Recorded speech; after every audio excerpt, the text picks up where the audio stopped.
अस्सलाम वालेकुम दोस्तों, एक बार फिर से आपका खैर मकदम है हमारे यूट्यूब चैनल AIM हक की आवाज़ में। मैं आसिफ आपकी खिदमत में एक बार फिर से। दोस्तों, लोकसभा के 3 चरण के चुनाव हो चुके हैं और 3 चरण के चुनाव में बीजेपी को अपनी हार दिख रही है, क्योंकि जिस तरह के रुझान आ रहे हैं उसमें यह साफ तौर पर देखा जा सकता है कि बीजेपी तीनों चरण में पिछड़ती नजर आ रही है। तो इसी को देखते हुए बीजेपी अपने प्लान बी की तरफ जा रही है, जिसमें वो मुसलमानों को लगातार टारगेट कर रही है। इसके साथ ही हिंदू मुस्लिम का अपना पूरा खेल रचा रही है। कभी नरेंद्र मोदी साहब ऐसे भाषण देते हैं, कभी अमित शाह ऐसे भाषण देते हैं। तो बीजेपी के जो नेता हैं वो हिंदू मुस्लिम करना चाह रहे हैं। इसी को देखते हुए अभी हाल ही में अमरावती से बीजेपी की उम्मीदवार नवनीत राणा ने एक ऐसा ही भाषण दे दिया जिससे चुनाव प्रभावित हो। तो इसको देखते हुए आप नवनीत राणा का वो बयान सुन सकते हैं और उसको सुनकर आपको महसूस होगा कि बीजेपी कितनी मुश्किलों में है, जो बीजेपी को इस तरह की राजनीति करनी पड़ रही है। नवनीत राणा ने ओवैसी और उनके छोटे भाई अकबरुद्दीन ओवैसी को दोनों के ऊपर ऐसा भाषण दिया जो भड़काऊ है। उन्होंने दोनों भाइयों को 15 सेकंड में किधर आए किधर गए इस तरह की लैंग्वेज का इस्तेमाल किया। तो वीडियो में आप देख सकते हैं नवनीत राणा किस तरह से दोनों भाइयों को धमकाती नजर आ रही है। वीडियो देखें क्या बोली। वो छोटा भाई बड़ा भाई ना, छोटा और बड़ा। छोटा बोलता है कि पुलिस को 15 मिनट हटा दो, तो हम दिखाएंगे बोले कि क्या कर सकते हैं। छोटे को मेरा कहना है तेरे को 15 मिनट लगेंगे छोटे, और हमको सिर्फ 15 सेकंड लगेंगे।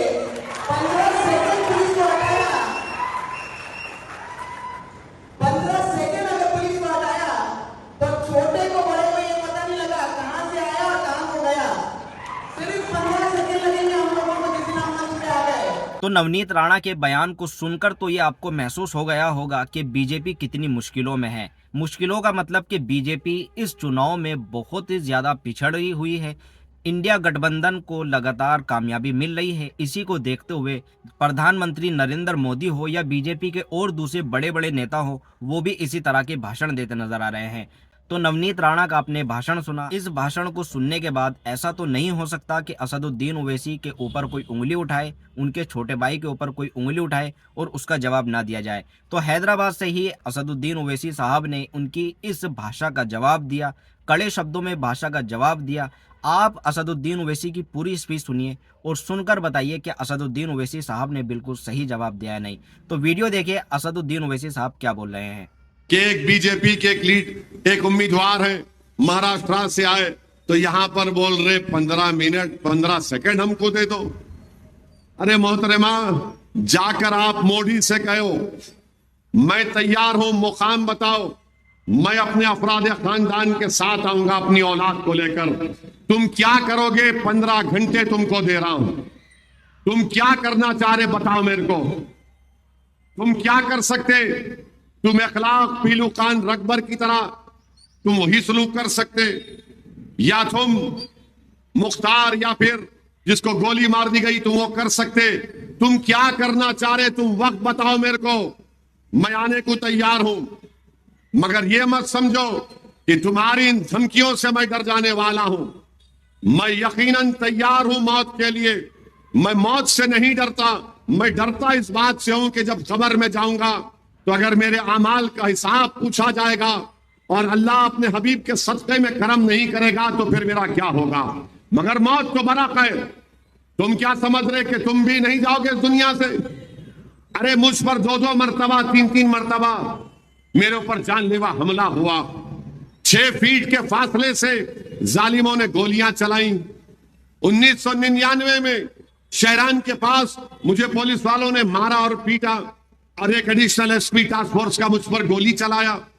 जेल को कई मरतबा जाकर आ चुका हूं। ऐसा कोई दिन नहीं जाता जो मुझे धमकी नहीं मिलती इंटरनेट के नंबरों से, और ये आकर बोलते कि 15 सेकंड। अरे लो ना 15 सेकंड, तुम बताओ कहां पे आऊं मैं। तुम ये समझ रहे कि तुम्हारे इन बातों से हम डर जाएंगे?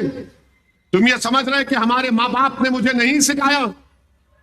मैं जिम्मेदारी के साथ कह रहा हूं, जिस दिन ये लोग बोलेंगे उस मुकाम पर आ जाओ, मैं जाने को तैयार हूं। मैं अपनी मां और अपने मरहूम बाप को शर्मिंदा नहीं करूंगा हशर के मैदान में इंशाअल्लाह ताला। जिंदगी अल्लाह की दी हुई है, मौत आएगी, मौत बरक है। मौत जब आती है तो कोई फना नहीं होते। एक घर से दूसरे घर को मुंतकिल होना वो मौत है, उसको मौत बोलते हैं। फना तुम लोग हो जाओगे इंशाअल्लाह ताला, हम फना नहीं होंगे इंशाअल्लाह ताला। और क्या कर रही है पुलिस? ये कान में रुई है इन लोगों के कि 20 साल के एमपी को कोई आकर बोल रहा कि 15 मिनट 15 सेकंड दे दो हमको। क्या कर रही है तमाम जिम्मेदार लोग? अगर वो बात मैं बोलता तो क्या होता? अब तक तूफान मच जाता, टीवी पर शुरू हो जाता, पूरे कूद जाते कि देखो असदुद्दीन ओवैसी तशद्दुद की बात कर रहा है। मगर कोई बीजेपी का लीडर बोलता है तो सबके मुंह में दही जम जाती है। मगर सुनो मोदी, मैं आपसे कह रहा हूं, तुमसे कह रहा हूं, मौत से डरने वाले का नाम असदुद्दीन ओवैसी नहीं है। मैं मरने को तैयार हूं। मैं अपने काज के लिए, अपनी जमात के लिए, इस अवाम के लिए मैं मरने को तैयार हूं। जिंदा जब तक रहूंगा, याद रखो, तुम लोगों की नींदें हराम करके रखा हूं और हराम कर दूंगा। तुम्हारे पेट में दर्द होता है और दर्द पैदा करूंगा। तुम ये समझ रहे कि चमन में चल के मैं आया यहां पर गोलियां चलाएंगे? अरे चला गोली डराएंगे? अरे कौन डरेगा? किसी के बाप से नहीं डरने वाले हम। असदुद्दीन ओवैसी सिर्फ अल्लाह से डरता और अल्लाह से डरता रहेगा। हुकूमत तुम्हारे पास होगी, हुकूमत खत्म होगी। हुकूमत फिरौन के पास भी थी, नमरूद के पास भी थी, यजीद के पास भी थी, किस किस के पास नहीं थी, सब खत्म हो गए, खंडरों में तब्दील हो गए। और ये लोग आकर हमको बोल रहे हैं 15 सेकंड दे दो। अरे मोहतरमा, तुम्हारे सियासी लीडर से पूछ लो। तुम्हारा सियासी लीडर नरेंद्र मोदी है, पूछो उसको कहां पर आना, मैं आऊंगा। तुमको 15 सेकंड नहीं, तुमको 15 घंटे दूंगा। बताओ तुम क्या करोगे? तुम समझ रहे कि मैं खामोश बैठ जाऊंगा? अरे कोई हद होती है तुम लोगों की। कब तक आप ये जबान इस्तेमाल करेंगे? और वो एमपी साहिबा जो महाराष्ट्र से आके छोटे छोटे, अरे छोटे को रोक के रखा हूं, छोटे को बहुत रोक के रखा हूं।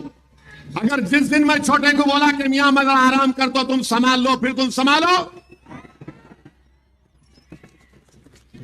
छोटे छोटे, तुमको मालूम ही क्या है छोटा क्या है? नहीं मालूम तुमको। तोप है वो, बोर बच्चा है, सालार का बेटा है। बहुत मुश्किल से समझा के बिठाना पड़ता उनको, बहुत मुश्किल से। और उनको समझाने वाले का नाम असदुद्दीन ओवैसी है, किसके बाप को नहीं सुनने वाला है छोटा। बोल दूं कल से शुरू करो बैटिंग। अभी खाली उन्होंने टाइमिंग कर रहे, सिंगल ले रहे, 1 2 3 कर रहे। अगर शुरू हो गए T20 का तो फिर तुम्हारा भी T20 फिर कैसा होगा देखो। हाँ, अरे आप बताइए, आप 15 सेकंड का थे इनको, 15 सेकंड। मुर्गी का बच्चा हूं मैं? 15 सेकंड का थे। बोलो ना कहां पे आना आता हूं मैं। तुम्हारे पप्पा से पूछो, दिल्ली वाले पप्पा से पूछ के बताओ मेरे को। तुम्हारे घर पे आऊं, तुम्हारे ऑफिस पे आऊं, कहां पे आऊं बताओ। 15 सेकंड ये कर देंगे। अरे क्या मुल्क है ये? क्या है यहां पर? कोई कानून नहीं है भारत में? पुलिस क्या वो IPC का नहीं है? कोई भी आ रहा बोल के जा रहा। उन्होंने आके बोल रहे 40 साल से रजाकार। अरे हैदराबाद की आवाम वोट डाल रही, अमित शाह तुमको हरा रही और हमको कामयाब कर रही है मंजलिस को, तो रजाकार हो गए।